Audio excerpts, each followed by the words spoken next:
Hey guys, welcome back to Honkai Star Rail. In today's video, we're going to be going through all the 1.3 and 1.45 stars that we have, being Dan IL, we got Xuan, we got Jingliu, and we got Topaz and Numby. Now, I wanted to go through, give a roundup of what we know so far about them. We're obviously going to know more about Dan and Xuan than we do about the other two, because they've only been like sneak peek released, whereas we've had the dev live stream on the other two, and go through which ones you might want to save for. Now, we're not going to be able to say this one has the highest DPS or anything like that, because we don't know multipliers. We don't know exactly how these characters will function on numbers, but we can get a good idea of playstyle of Dan and Xuan, and then we can speculate on the other two. Now, the other thing that I want to mention is you probably will be able to summon for one of them in 1.3, and then maybe get to another soft pity by 1.4, but it depends on who you're summoning for, how many you're going, and stuff like that. So you may not be able to get one from both because of soft pities and stuff like that. So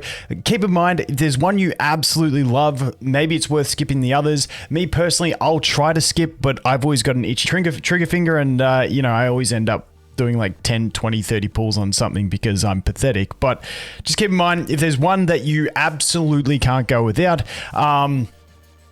I would just say, but completely up to you. So let's go through it. Let's go through the first one being Dan. We're going to go through in order. Now, we don't know 100% the order of the banners in 1.4, but we did get Jingliu released first on the socials, so I'm just putting her first for that purpose. We haven't had it confirmed that she will be the first banner of that patch, because like, once again, I know a lot of people saving for Xuan, a lot of people want Jingliu as well, and if they're back to back, that's going to be a bit tight to go ahead and get. But let's go through it. Let's firstly look at Danny Boy, the Imbibitor Lunae. So he's going to be Imaginary Destruction. We've seen the way he works. I think he's going to be really strong. I don't think you introduce a unit like this and not have them have decent multipliers at least, but he's got the multiple skill point consumption, where he's going to use multiple skill points to enhance his basic attack, and in the last two sections of the enhancement, it will give him some extra cleave on that enhanced basic attack. Now, this does make him very skill point hungry. For me, I really like that gameplay because I love QQ. QQ's more the RNG that gets me, but Dan's more of like a reliable version of QQ in my mind, in that you're not gambling with those skill points. You're like, okay, this is an investment into these skill points. Don't know how we got to finance type terms with that, but you get what I mean. It's set, it's not gamble. And I really like that.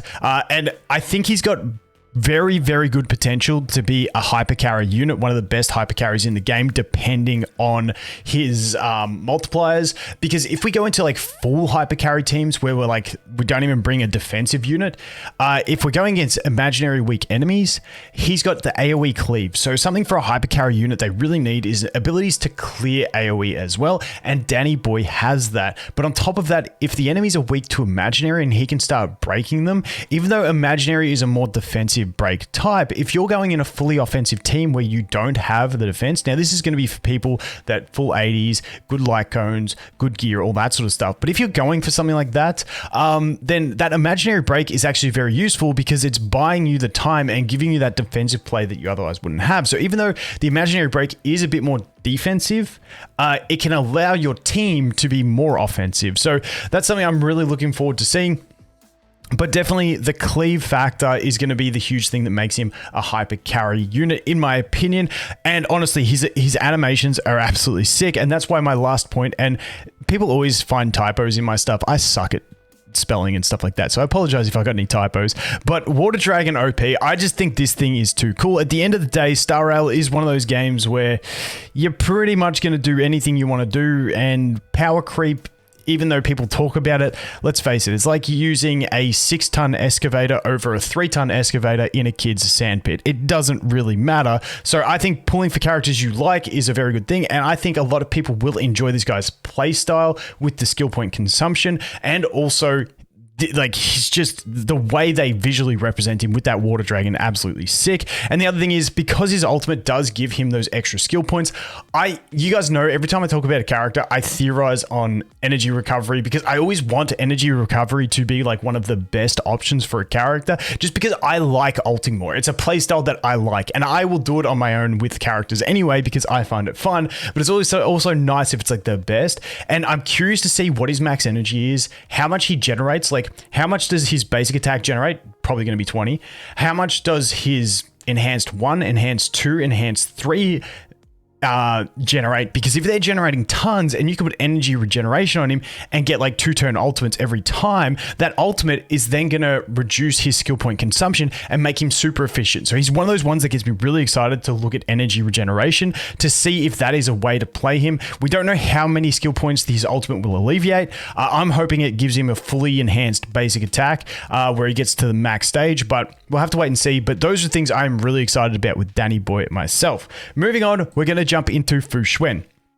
Now, there are a lot of notes on her because she's got a lot more to her kit. Danny Boy being damaged, it's like, okay, you're going for that cleave, you're going for that hyper carry, let's punch units, and away we go.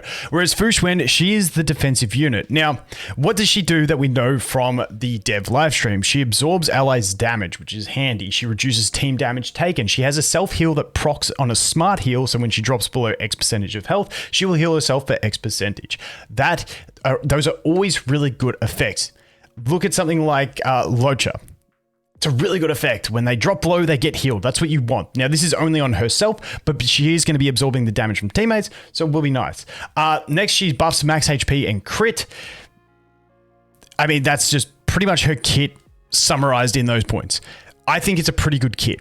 Now, it's a defensive unit, but she's going to buff crit, which does also buff your offensive capabilities. Now, I'm really curious to see if we can run her as a solo defensive unit, kind of like you can with Japard, because he can maintain his shields and you can eventually just run Japard by himself without a healer and you can do it. Now, it's a bit finicky in some situations, which I don't like. I like to be able to just chuck shit on auto and go, yay, job done. But I'm curious to see if she can.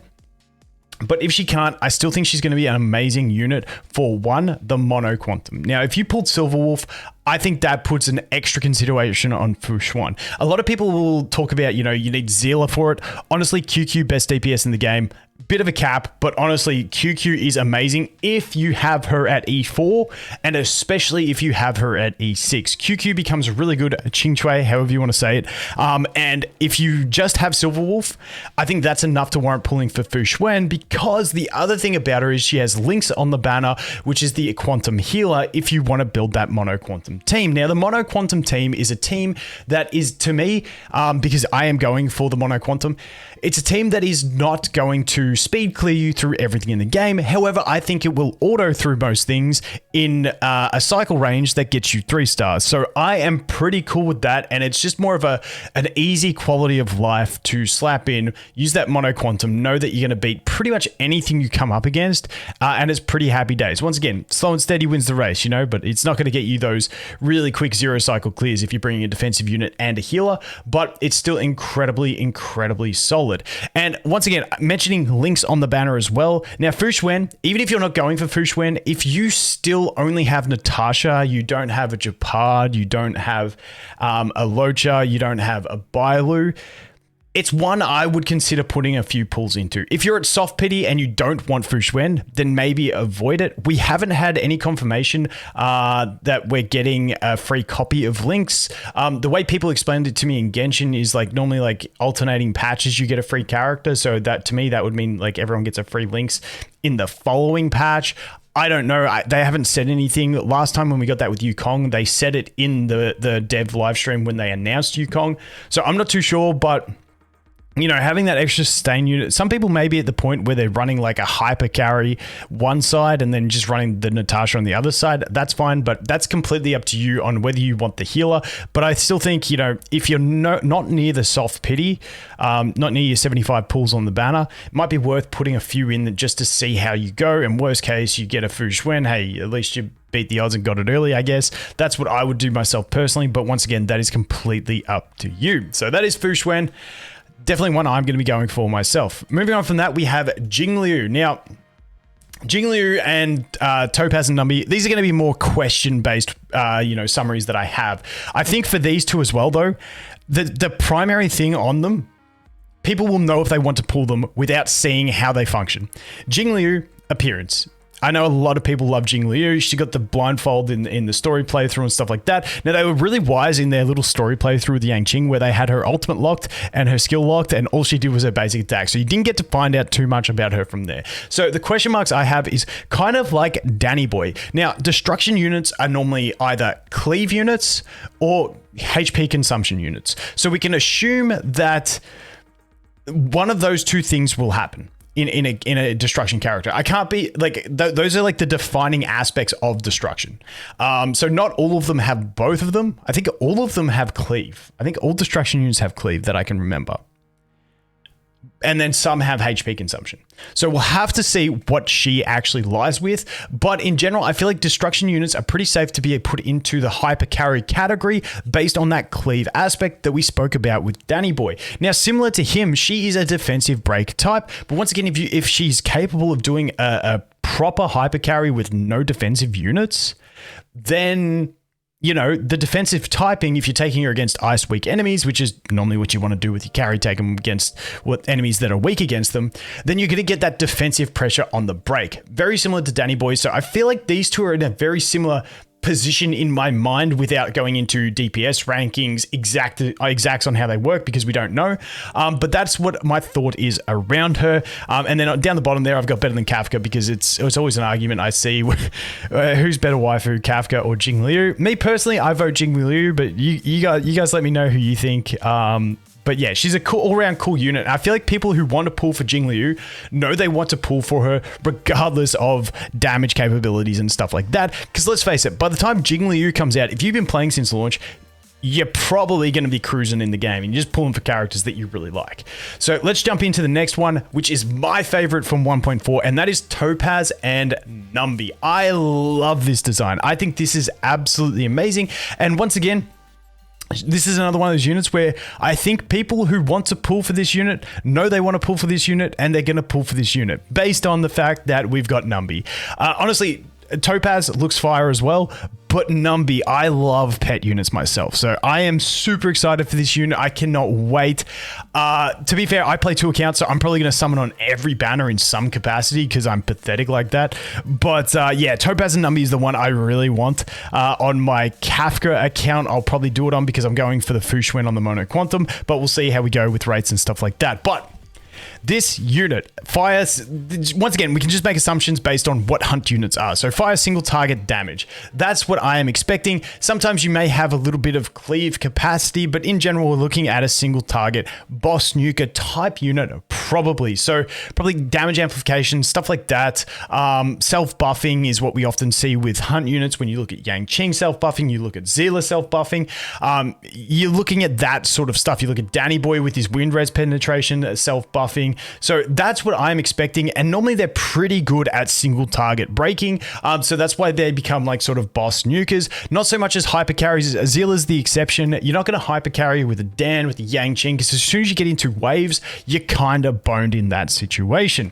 Now, the other thing with her is, like, maybe she, and I've mentioned this before, like, gives use to Himiko people. You know, maybe you come and get fire weak enemies, use Himiko to slap that trash, and then you bring her in as a fast breaker. When a boss gets broken, that's going to proc Himiko as well. So if you're breaking faster, then you got Asta as well in that, and she's going to buff the fire units. And then obviously you bring whatever healer you want to bring. But I feel like that she, I feel like I don't know her exact place, where I can look at Jingliu, I can look at Danny Boy and go, hyper carries. That's the first thing that comes to mind. Her, I'm not too sure. The hunt unit's a bit more niche. When we look at Yang Qing, you know, situational, if you got like, bosses weak to ice, really good. High break capacity, good for freezing them. You look at something like Su Shang, physical, high break capacity, really strong. Danny Boy's not quite as break efficient as the other two, depending on follow-ups, obviously, but you know, he does have a little bit of cleave, but he's more just single target, reliable break, got the slows, and away you go. So you take him against the wind weak bosses. So that's the way I'm looking at her. But honestly, this character, when we can't confirm how Numby will work, but when Numby is in the name of the character, we can assume that it is going to be a pet usable, whether it's like Jingliu, whether it's something different that goes into the turn order, whether it's like Clarence Farrog, where she just orders him to attack and away you go. I'm not too sure, but that is going to be a cool interaction that I am super excited to see how she works. But anyway, guys, that is my roundup of the upcoming characters. Let me know who you're saving for. Are you going for 2? Are you going to take the risk and go for the gamble? Like I said, I'm probably going to summon for all of them, but definitely on my first free-to-play account where it's an absolutely stacked account where I have, Silverwolf, I have Luocha, I have Blade. I am skipping Dan on that one, and I'm going for Xuan because I want to get that Mono Quantum on that one. My other account, I'll probably go for Danny Boy, chuck a few in there, chuck a few in Jingliu, and then chuck a few into Topaz and Numby because, hey, characters are cool. Anyway, guys, that is going to be it for this one. Thanks for watching. Hope you have an awesome day, and I look forward to seeing the next one. Cheers.